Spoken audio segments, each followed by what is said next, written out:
All right, everyone, welcome back to History 101.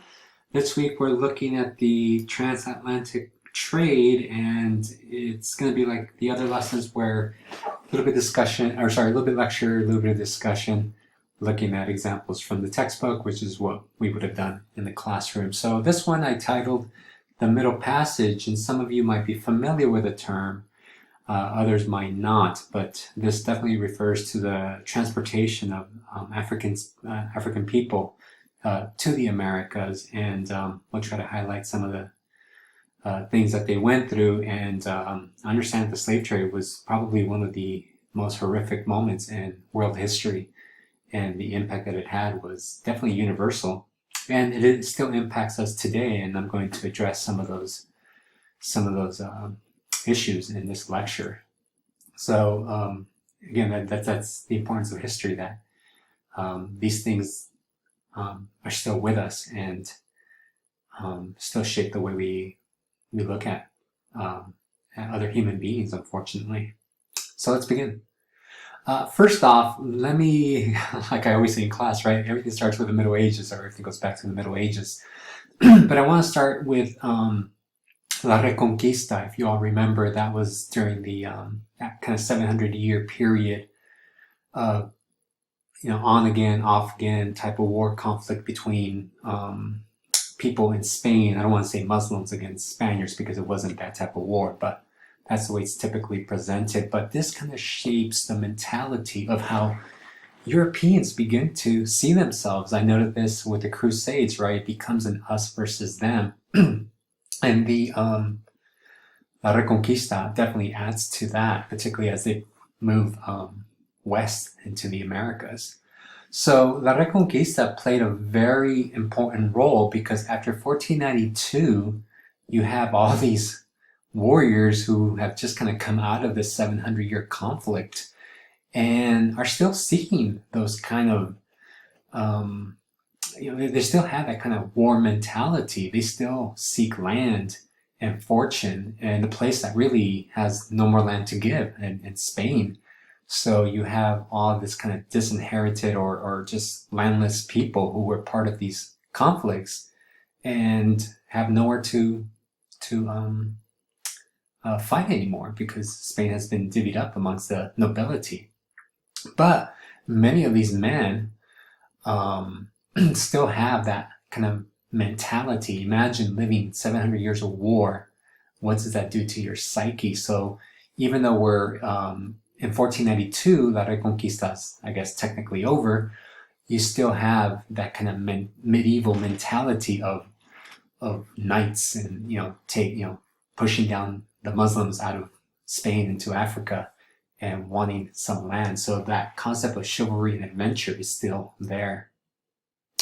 And as I noted a second ago, the majority of land's already been divided up. Only about 10% of the population controls the territory, which means 90% don't, and they're seeking fortune too.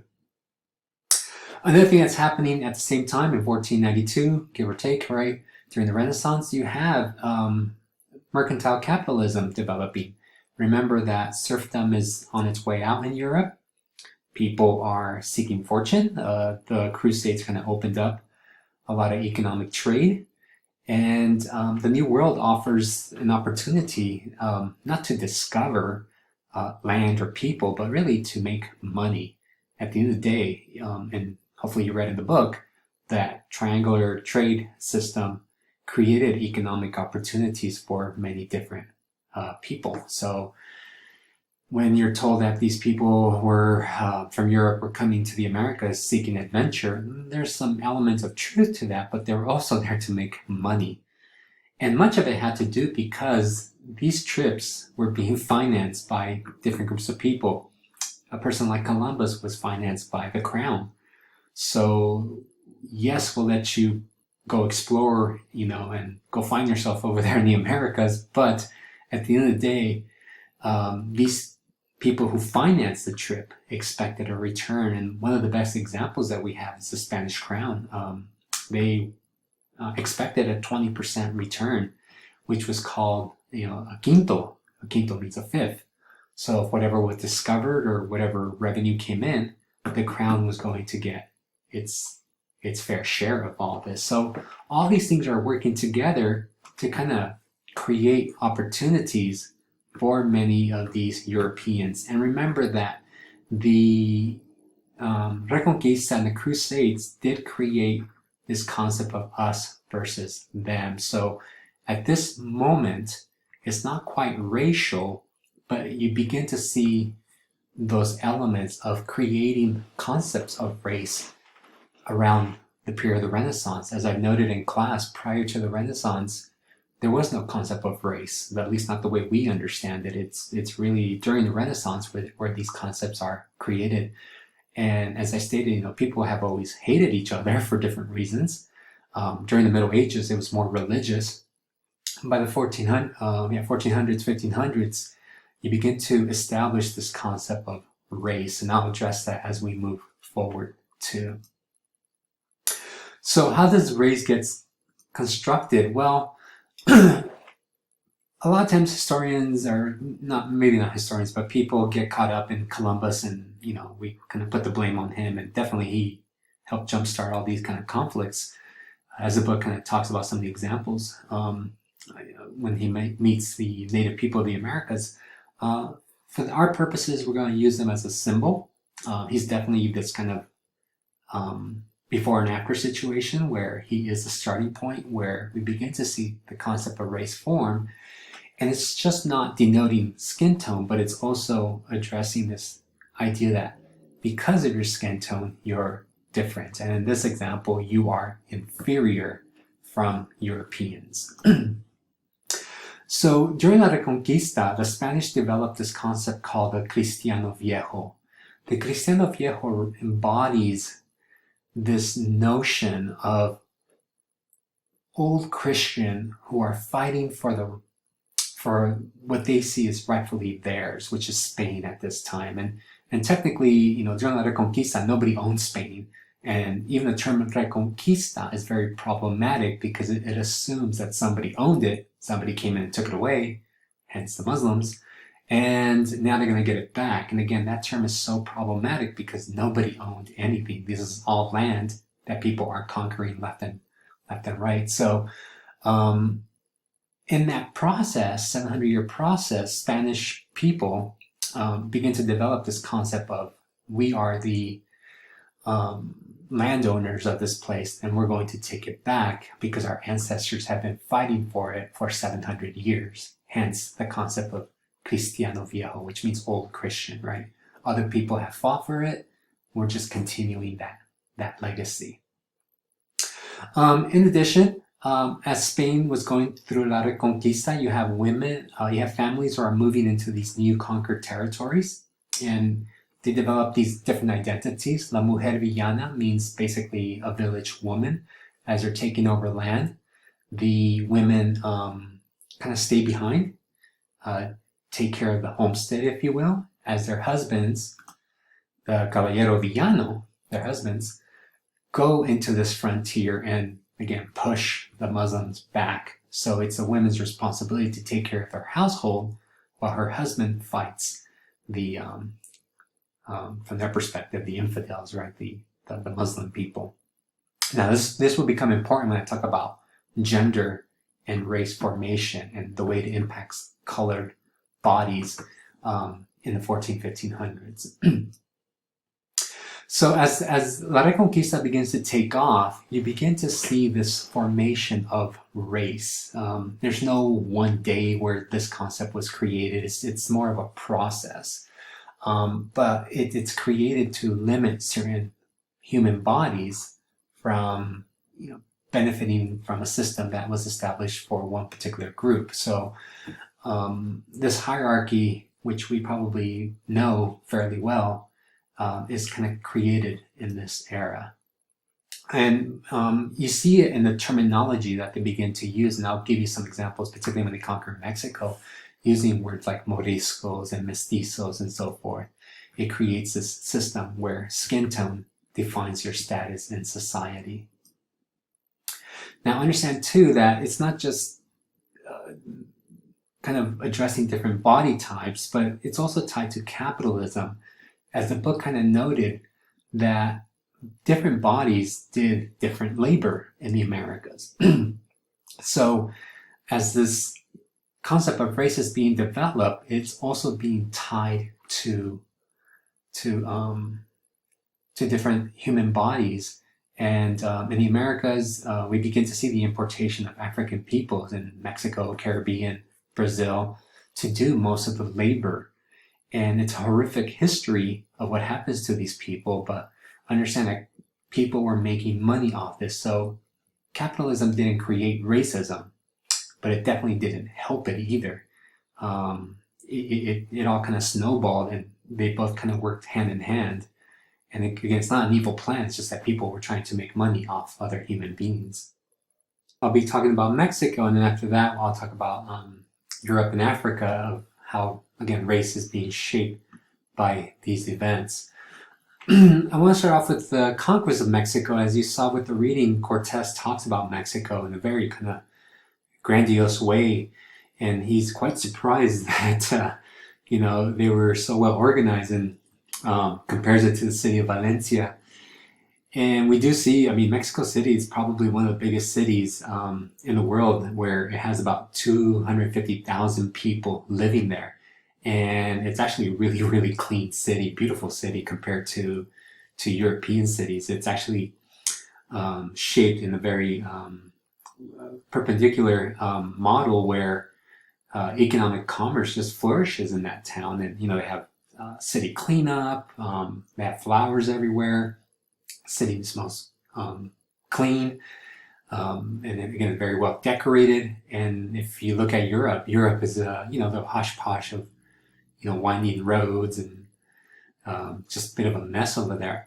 So when Cortez does arrive to Mexico City, he is in complete awe of what he encounters at this time. So the conquest of Mexico, it's that's a course unto itself, and I don't want to spend too much time on this. But as I mentioned earlier, Cortez was there to make money. If you look at that reading, he's kind of eyeing, ways to conquer this city, and he does at the end. So let's address that. Normally, again, it's a Q&A between you and I, but what we see with Cortez is that he arrives in Mexico with a couple hundred men, but a lot of people hate the Aztecs because they are an imperialist war group that takes over not only central Mexico, but all the way down south to the southern border of Mexico, and everybody pays tribute. So it's not an empire like the Romans, but rather it's more of a tribute system where they conquer different groups and they pay tribute to the Aztecs to leave them alone, basically. So the way it's typically presented, it's Spanish versus native peoples, Aztecs, but it's never really that way. Cortez, as you read in the reading, right, makes alliances with different groups that hate the Aztecs, groups that have not been conquered yet. So the Tlaxcalans is one of those groups. Another thing that kind of facilitates the conquest is that Europeans did have superior weapons. They have low numbers, but they do have some weapons that the native, the Aztecs or even Tlaxcalans have never even encountered. So weapons and even war techniques were very different. Just to give you an example, when Cortez takes over the city of Tenochtitlan, because Tenochtitlan is an island, he actually besieges the island, and the Aztecs were kind of dumbfounded because they never fought this way. They fought, man to man, if you will. And what the Spanish were doing were fighting the way they fought in Europe, which was basically starving out the island.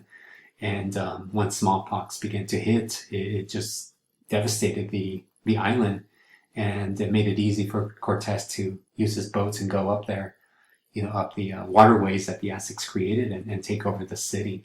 So they did have weapons that were just not, that were just unknown in the Americas. Definitely horses is another kind of major psychological tool that the Spanish used. Horses used to exist in the Americas. At one time they became extinct, and now they came back with the Spanish. And the psychology that played behind the horses was quite impactful, because for many of these native people, they've never seen a horse, and if you ever stood next to a horse, it's a massive, muscular animal that's quite scary. The Aztecs used to call them dancing deers, because they had no name for this entity, and it just reminded them of deer. Obviously, they were bigger animals, but again, this is another useful tool that the Spanish used to conquer the Aztecs. And there are a few women that also play an important role that the book doesn't talk about. One of them is this woman here, La Virgen de Guadalupe. She's more of a religious symbol, and that comes like 10 years after the conquest of Mexico. But really, this woman over here, La Malinche. So you probably have heard this term, hijos de la chingada, which maybe some of our parents use, when they're angry at you. I got a whole essay on this concept if you like reading it, or if you like to take Chicano studies.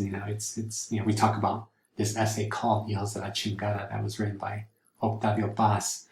But when it comes to this concept, in Mexican culture, we have two women, and it's the virgin-whore dichotomy. You got the Virginess Virgen de Guadalupe, but this other woman, La Malinche. Now, as you can kind of see in this picture, you have Cortez over here, and you have this woman. La Malinche was a native woman that was given to Cortez when he first arrived to Mexico. She was supposed to be a concubine, but instead she learned Spanish fairly quick, and she knew the landscape. She used to be an Aztec princess who was sold into slavery by her mother, and she ended up in the Mayan region, and she was given to Cortez as one of 20 concubines that they were supposed to just use for their entertainment. But she became very important to Cortez because of her language skills. Translated for him, actually saved his life, rode into war with him, and today, La Malinche, if you go to Mexico, that word is synonymous with being a traitor to your nation.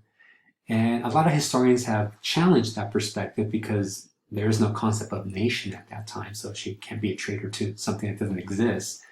But in Mexican folklore, she definitely becomes a very negative figure, and to this day, we still use the word malinchista when somebody does something wrong to you in Mexico. But she played a very important role in the conquest because she overheard talks by native people, and she would tell Cortez about him, and like I said, saved his life a few times. And so she became very instrumental in the conquest of Mexico. And she was about 16 years old when all this happened. Cortez and La Malinche actually had a baby. His name was Martin. And Cortez ended up taking the kid when he went back to Spain, gave La Malinche to one of his military leaders, and just kind of wandered off, just left her there.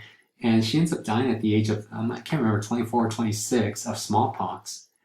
But before all that, people kind of associate her with La Llorona, if you know the story of La Llorona, because her son was taken away by Cortez. And it was quite interesting that Cortez goes back to Spain with this kid, Martin, actually marries, has a kid, and he names that kid Martin too. So it's kind of odd that he did things like that, and both his sons were named Martin.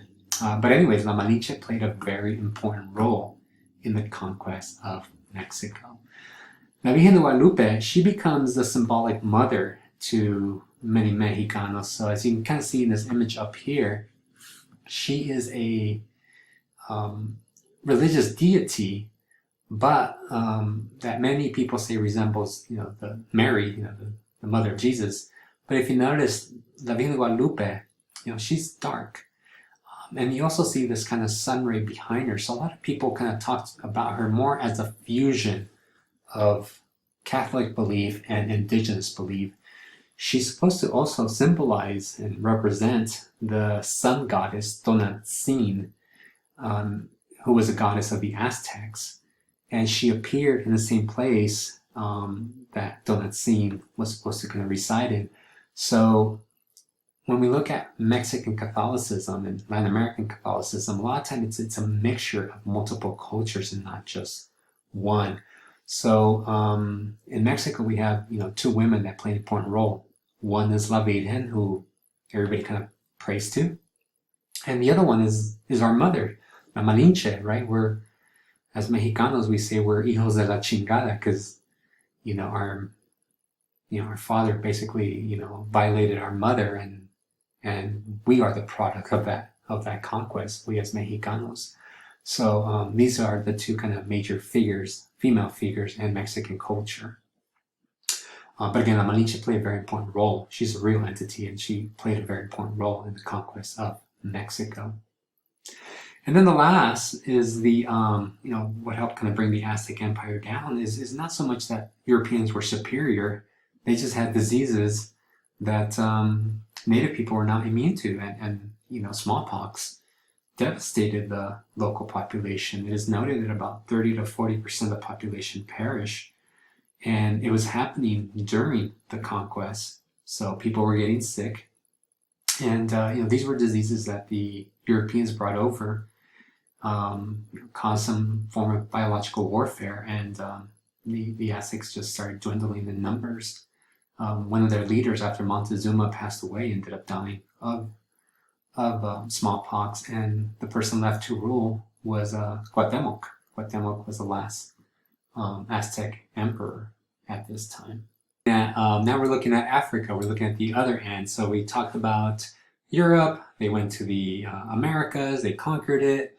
Talked about the smallpox, started killing everybody. So they needed to get a workforce to do the labor. Remember that they're there to make money. So where do they go? They end up going to Africa and bringing and importing people from there to different parts of the Americas, but also Europe too.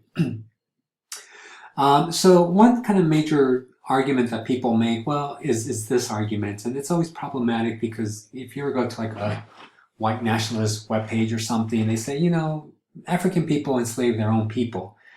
And that's such a problematic statement to make because though it's true, slavery has always been a common practice, it's very different in regards to what happens in this particular situation. So yes, the Romans had slavery, Greeks had slavery, right? Egyptians and so forth. What happens here is it's quite unique, okay? So don't fall for those type of statements. So the Americas are colonized by the Europeans at this time. And the question is, who's going to do the work, right? Part of the problem was that a lot of Native Americans were dying, and it's noted about a third of them died due to smallpox and horrible working conditions, which is, it's a pretty high number, but, 2/3 still survive. But at that moment, people were dying, so you always needed to have that workforce because remember, the Europeans need to send things back to Europe. So the question then is, why Africa? Well, there's a few reasons. Number one, Asia. Why not Asia? And we note, most historians have noted that Asia was just too far away, though there are arguments and there is literature out there that talks about Asian slavery. So though it did happen, again, Africa was maybe larger numbers. Why not the Americas? As I noted earlier, about a third of the population is disappearing, so that did not really make sense to keep on enslaving people, though they did. But people are dying, so African people replaced the labor that was dying off in the Americas. Why not Europe? Well, Europeans, again, they went through slavery too, but there were different reasons, and there's multiple, but one of them is, even the Pope sent a papal bull arguing not to enslave other Christians, whether they're Protestant or other forms of Christians. So slavery in Europe didn't quite happen in large numbers. So really you have Africa left. And what happens here is it's quite astronomical because, as I mentioned earlier at the beginning, it's directly linked to capitalism. So remember that I argued it's not capitalism that created it, but definitely facilitated it, because capitalism creates a system where there's a need for goods from the Americas to go to Europe, and somebody needs to produce that that labor. And at this time, again, it was native peoples, but also African peoples that they were bringing over. Going back to that first question as to, well, people enslave themselves. Well, again, in Africa, there is no concept as an African nation at this time. The concept of nationhood is a modern idea, maybe no more than 100 years old. So nationalism didn't exist. So African enslaving other Africans is not an argument to say, well, that's what makes it okay, because African people were, had conflicts among themselves. So they practiced a form of slavery that wasn't quite like the European. But again, they didn't see themselves as a collective, like maybe today us enslaving Californians or something, saying, well, we're all Americans. That is, they just didn't think that way because everybody had their own, different communal differences at this time in Africa. So that's important to know because, again, people who make that kind of comments of, well, they enslaved themselves, it's not that simple. And in Africa, like any other place in the world, there's a lot of internal fighting. So this is part of that process of warfare where people would enslave other people as they conquer them or at least take them in, right? So this is nothing unique to Africa, but again, the aftermath of what happens with the slave trade is. We'll skip this question. I kind of just want to go into the content. All right. So slavery, I don't give you too many numbers, but this is the one time that I do give you numbers to just give you, give you a sample of how many people were being transported. And those figures change because there's no official records, but it is estimated about 13 million people were taken from Africa and imported to different parts of the world, mostly the Americas.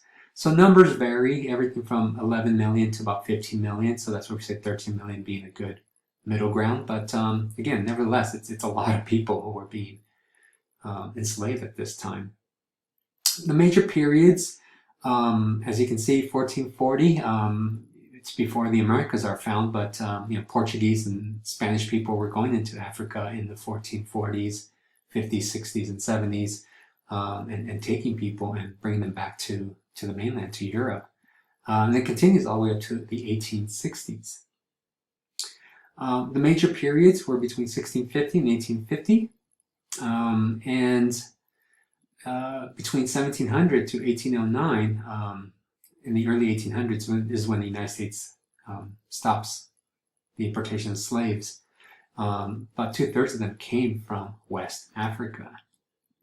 Just to give you a ratio in regards to gender, the majority were men, but in the later period, we really begin to see more women. And I'll talk about that a little bit later when I talk about how women were impacted, women of color, and it's quite a horrific circumstances for them. Now, understand that this slave system really begins to impact the African continent. The reading kind of highlights this a little, but one thing that we see is that Africa is kind of coming into its own. The communities there are developing, these kind of governmental systems there that are directly shaped by the slave trade. So it'll be interesting to see, had this slave trade not happened, what kind of government would they have established on their own without this situation coming up. But unfortunately, it came at the same time. So the slave trade became very important to the way states developed in a very kind of tyrannical way, because it was all about conquering other communities and getting that population and enslaving them, and then they would sell them off to Europeans for goods such as guns, and that kind of just snowballed into the type of government that they end up developing. So most of them very much so developed militaristic states at this time. We find that in Ghana, the biggest exportation was not like wood or some kind of resource, right, material resource, but it was another human being. That was the main thing that they exported from this region to other parts of the world, were other human bodies. So you can see the effect the long-term effect that it would have on these places. And add to that, by the 1800s, you have the colonization of Africa by European countries, and some of the problems that are there today are directly linked to the colonization of these regions. And then one kind of key point that I learned when I was in college is that African people had no concept of slavery, at least not the way we know slavery. They had a word that, it resembles slavery. The word was pika, and the word meant servant. But typically, this idea refers to the idea that you were a slave and you were a servant, and once you serve your time or paid out your debt, you'll be set free, and your kids were not considered slaves or anything like that. So that completely changes after the 1500s, as with our American history. I want to continue the conversation in regards to the way how this impacts women in particularly women of color. So I talked about a few things earlier. The mujer villana, right, the Spanish woman who takes care of the household while her husband's out there fighting. Now that's important because you have to understand that when some of these men died out in the battlefield, what they would do is try to get some of the things that he used for war at that moment. So like the sword and the shield, the troops would try to collect that, and then they would take it back to this person's partner, his wife, and they would return them, kind of symbolizing this kind of continuation of the struggle to the next generation. So they would take up this fight during La Reconquista. So, with Christianity and this concept of monogamy and marriage and legitimacy, this begins to impact other groups of people, particularly women of color, and I'll talk about that now. So as I know, we saw earlier, only about 36% of women were being enslaved, and early on it wasn't large numbers, and it wasn't too much later where women started to come in larger numbers, or at least not come, but be enslaved in larger numbers. And what happens is, in this process, women of color begin to be eroticized, sexualized by these colonial people. So there's a great article in one of the books that I've read with Caribbean women where the manager of this field is writing about the workforce, who's mostly women. I forgot what they were picking, but they're picking some kind of vegetable or something out in the Caribbean, and he begins to kind of describe their bodies in very kind of sexual ways, but very racialized ways too, talking about their their butts, talking about their breast, how they bent over to pick up this fruit, and he could see their breast swing and things like that, in a very kind of animalistic, but a very sexual animalistic way. So this is what I'm going to address now, as to what happens to these women as this ideology of colonization begins to take shape in the Americas. Well, in Western culture, again, this is within this time frame, there's certain ideas when we talk about honor and virtue that are associated with women. So when we talk about honor and virtue with men, it's completely different than the way we describe it for women. For men, it's mostly associated with these concepts of manhood and warfare and things like that. Whereas with women, a woman's honor is associated with her reproductive ability, right? A woman's honor is directly connected to her uterus in Western culture. And you probably heard some of these terms like, oh, you got to protect your honor. So if you tell it to a man, that's completely different from when you tell it to a woman, right? That her honor is associated with her virginity and fidelity when she's married. So in Western, this comes from Western culture. So the idea of honor is directly linked to white European women. During this period, only European women are seen as having honor and virtue, kind of going back to that concept of the mujer villana. Women of color, though, they're not viewed in that same light for a few reasons. So women,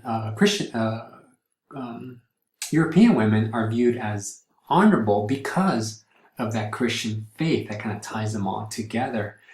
This is why these men married them, right, in Europe, was so they can reproduce and have kids within a legitimate relationship. And remember, we talked about this, the concept of marriage in the when we talked about the Middle Ages and how that's kind of constructed through the Catholic Church. Remember, they didn't always own it, and then by the 9th century, they're the ones who define it. So it's definitely connected to Western white European women. Not to say that things are good for them either, and life for them is pretty bad. But these are some of the very few things that they have, I guess, going for them. So within this relationship, women of European white women can transmit property from one generation to the next, which is why you go through this whole concept of marriage, right? You marry a woman and you reproduce, and whatever you have left over goes off to the offsprings, the way Charlemagne did, and every other noble in Europe, right? These women are these entities that can transmit property from one generation to the next one, and if you have kids out of wedlock, they get nothing. That's been kind of a common tradition in Western Europe, from the Middle Ages. All right. However, women of color, they can never adhere to these ideas. As they're being loaded onto ships, as they're being colonized in the Americas, they can never adhere to these values because many of them are not Christian, right? La Malinche was not Christian. La Malinche was used by Cortez and just reproduced with her and then just grabbed the kid and took off, right? Women of color are viewed as as people that cannot adhere to the concept of honor and virtue. So most women can probably know this idea because of the whole virgin-whore dichotomy. So women, European women are put within the virgin kind of category, and women of color are put within the whore category, unfortunately.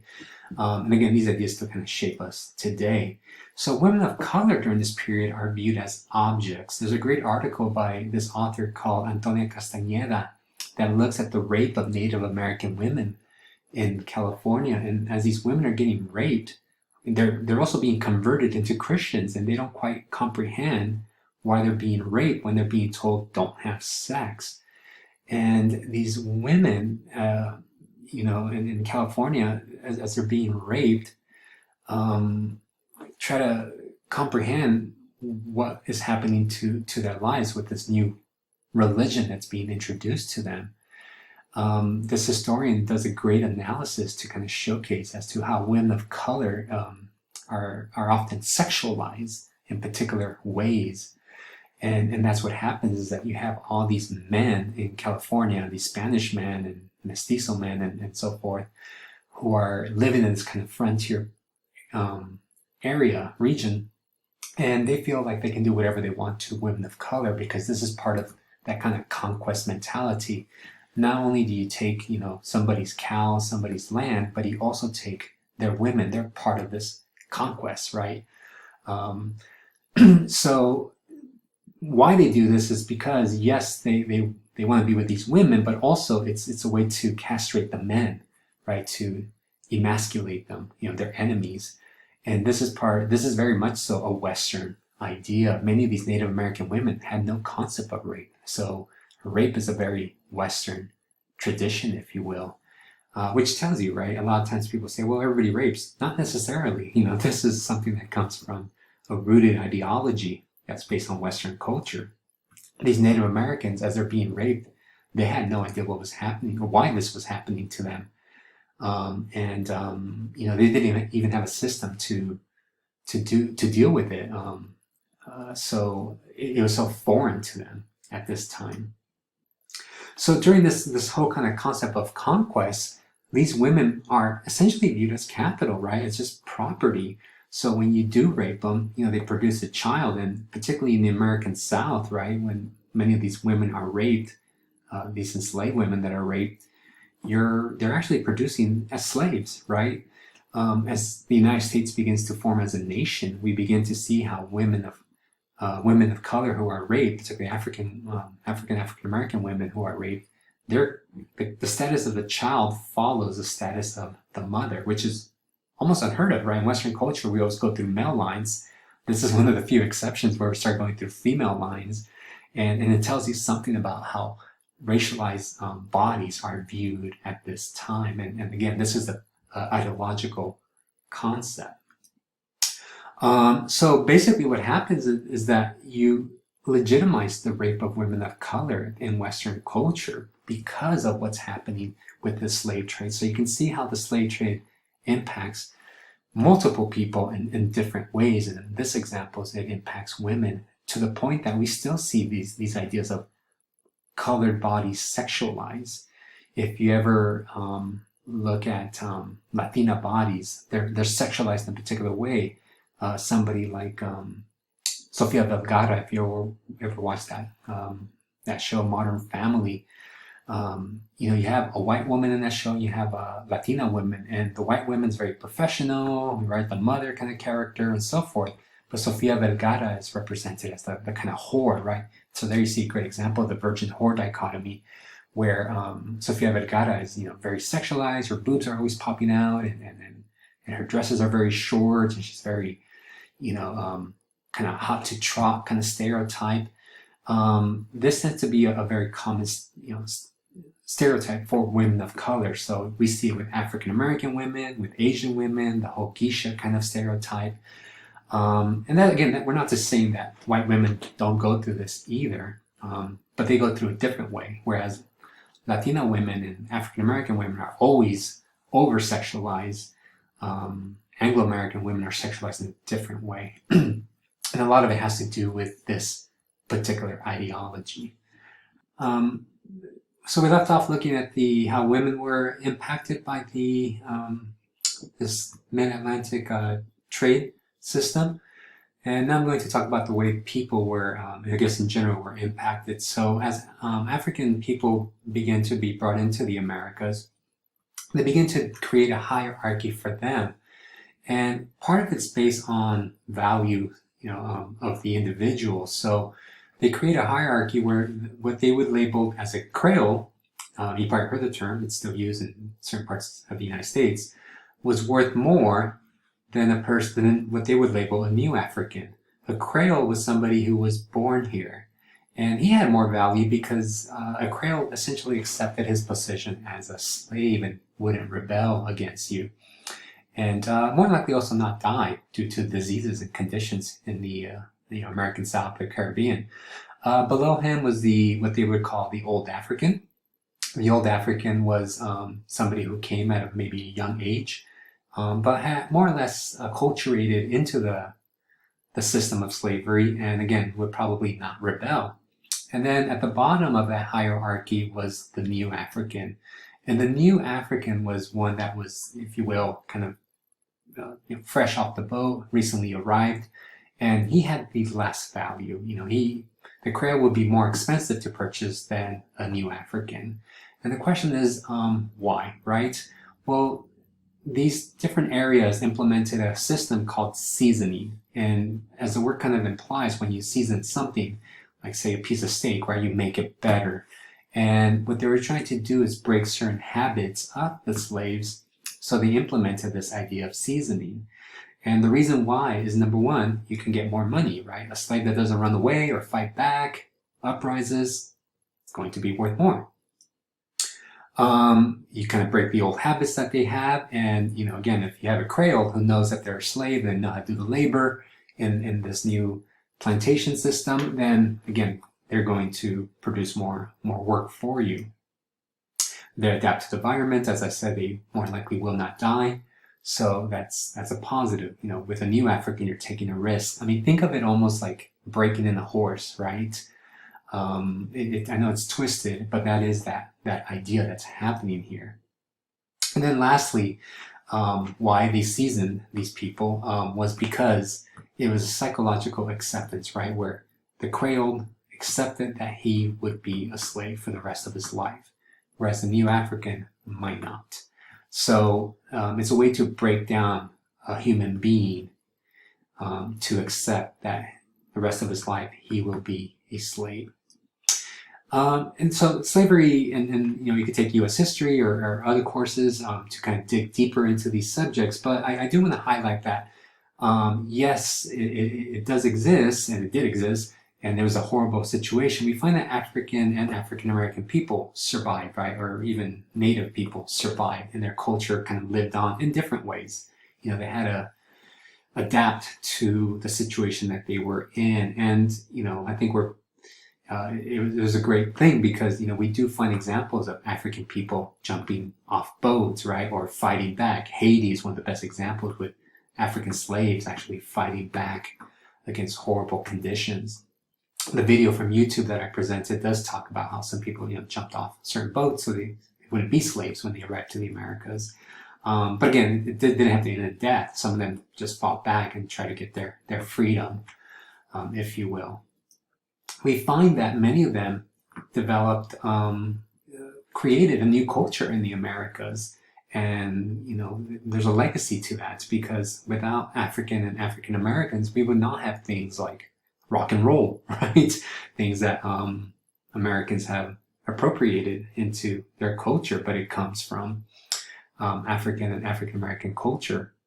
So something like rock and roll, right? Beatles, Rolling Stones, Led Zeppelin, you would not have that if it wasn't for the culture that's created during this period, because during the 1600s, 1700s, etc. If you ever study the history of rock and roll, most of these bands wanted to be blues players and they sucked at it, right? So they created rock and roll. They wanted to be like Muddy Waters and so forth. So African and African American people maintain their culture along with Native American groups, right, throughout the world. That's I talked about La Virgen de Guadalupe. Is she a Christian deity or is she an indigenous deity? Do we still pray to her, to our gods, our Aztec gods, or are we praying to the Virgin Mary? Well, those questions are very dubious, right, because something new is created. And this is what we call agency, where people are using what they have to survive. We find that communities develop new family ties, particularly because of the slave trade. African Americans develop new family ties where it's not just like, say, Europeans, the nuclear family that we study about the Middle Ages, where it's mom, dad, and kids. It's a family that is extended because of the slave trade, right? Your partner might be sold off, right? Your kids might be sold off, and new people come in. So family is a different representation from a European model, and it had to do because of the slave trade and the slave system in the Americas, where family becomes, all these different people that you associate with, which is very different from, say, the European model. And we find that African culture or Native American culture doesn't fully disappear. It's still here. And I'm sure you could probably think of different examples, but we still see it in our culture. So something like voodoo, which may have a negative connotation in some of our minds, is just a part of the way African people celebrated their faith, and they recreated it here in the Americas. And though through American pop culture, it gave it a negative connotation, we find that no, it's something that they practice and it's part of their faith, right? So it's still here in our lives today, or at least in their lives today too. And along with like Native American culture, we see it still survive to these days, right? Now quickly, I want to talk about Mexico. So Mexico, let me go through this kind of quick. Mexico, when it comes to race, Mexico develops a system that's quite different from the United States.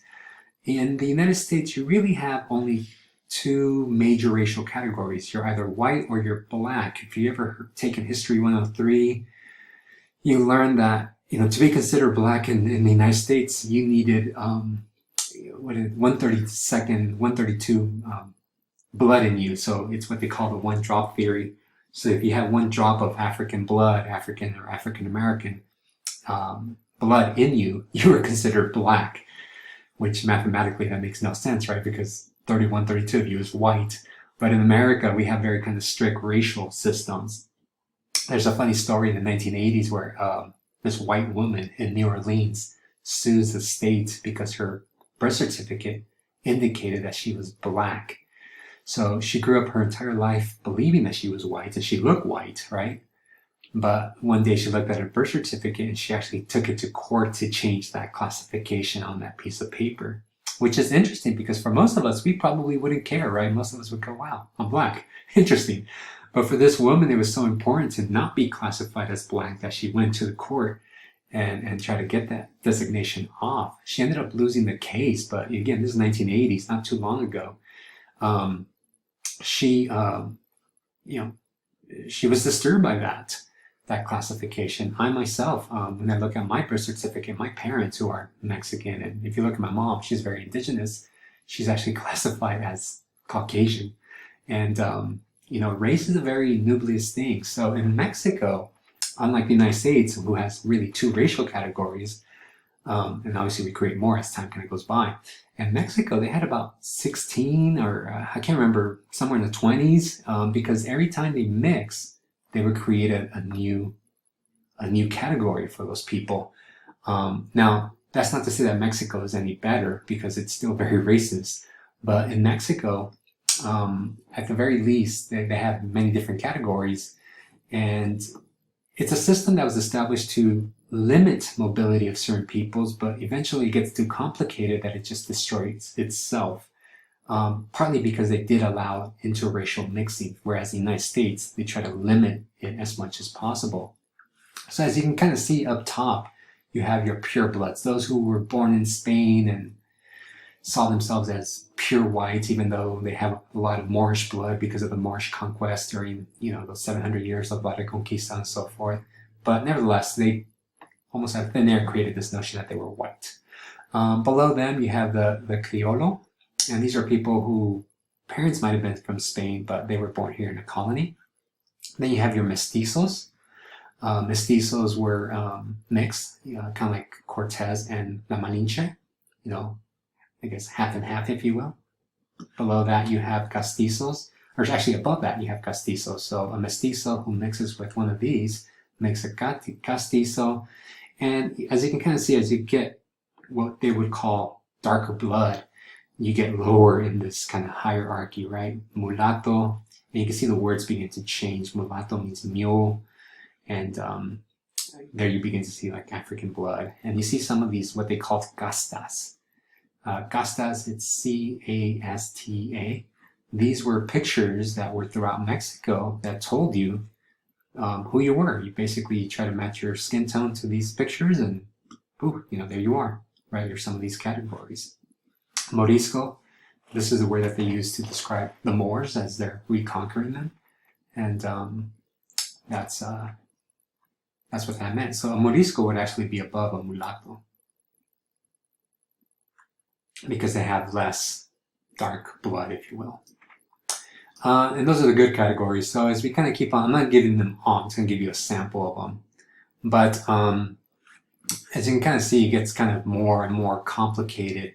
And then this is more like the bottom half of this racial category. Some of these words, right? Ahí estás means there you are. This is about as high as you're going to go. Coyote, lobo, right? These are kind of animalistic terminology, kind of saying that, kind of arguing that you're devolving into this animal state, right? And there you really begin to see less European blood. Zambo, which is again racist term that we kind of picked up from the Spanish when they used to control the South. Again, you see more non-European blood there. Torna atrás, there you have, that means to go back, essentially saying that you are devolving. And these pictures are very influential, as you can kind of see. It tells you your, not only what you look like, but also your social standing in society. So if these words are very politically charged because it meant that certain doors were just closed to you. The lower you are in this racial system, the less opportunities you had. So if you were a lobo and you wanted to go to college, well, that was never going to happen. Or ahí estás, I wanted to be mayor of a city. Well, I'm sorry, that glass ceiling is closed to you. You're not going to be these things. Kind of like this picture right here. You have two white European parents and little African Mexican kid, and the dad's going, "Hey, what the hell, man? What's going on here?" Right? So they're kind of interesting pictures, but again, they have real socioeconomic meaning of opportunities in life. So these are examples of subordination. These pictures tell you your place in society. And in Mexico, at the very least, you can participate in the economic system, but with limited mobility, which is somewhat better than the American model, where if you're black, and again, that one drop theory, you're pretty much screwed, right? You're at the bottom of society. And it creates a very kind of simplistic racial system, whereas in Mexico, it's much more diverse. Eventually, it gets just too complicated. You can't keep on creating more and more categories. Eventually, the system just collapses on its own weight. It's just too difficult to maintain it as people begin to mix more and more and more. Now everybody just uses the word mestizo.